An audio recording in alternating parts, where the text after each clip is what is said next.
अगर ऐसा हो गया तो एक बहुत बड़ी परेशानी से छुटकारा मिल जाएगा।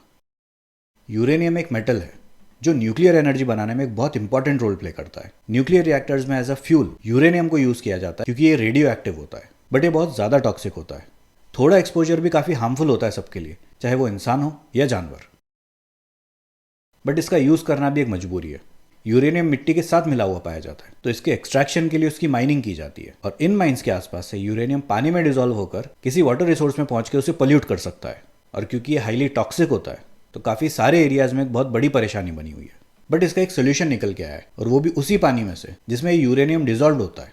जर्मनी के एक इंस्टीट्यूट के रिसर्चर्स ने पाया कि यूरेनियम डिजोल्व पानी में कुछ बैक्टीरिया पाए जाते हैं।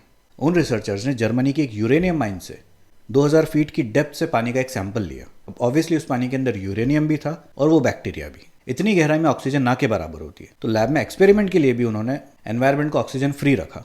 बैक्टीरिया के खाने के लिए उन्होंने पानी के अंदर ग्लिसरॉल ऐड किया। वैसे तो बैक्टीरिया लकड़ी से या पेड़ के किसी भी पार्ट से ग्लिसरॉल एक्सट्रैक्ट कर सकता है, बट वो एक लंबा प्रोसेस होता है, और क्योंकि एक एक्सपेरिमेंट है, टाइम बचाने के लिए उन्होंने मैन्युअली ग्लिसरॉल को ऐड किया। 130 दिन बाद उन्होंने पाया उस पानी में डिजोल्व यूरेनियम की कंसंट्रेशन 95% तक कम हो गई थी। यानी जो इनिशियल कंसंट्रेशन थी उसका सिर्फ 5% यूरेनियम डिजोल्व उस पानी में पाया गया। उन्होंने पाया कि यूरेनियम एक अलग अनस्टेबल फॉर्म में बैक्टीरिया के सेल वॉल के अंदर एक्यूमुलेट हो गया था, बट बैक्टीरिया के किसी इंटरनल प्रोसेस के कारण वो अनस्टेबल यूरेनियम स्टेबल हो गया था। इवन ऑक्सीजन की प्रेजेंस में भी ये यूरेनियम स्टेबल था। ये सभी बैक्टीरिया पानी में अलग से एक्यूमुलेट हो गए थे और एक बायोमास फॉर्म कर लिया था।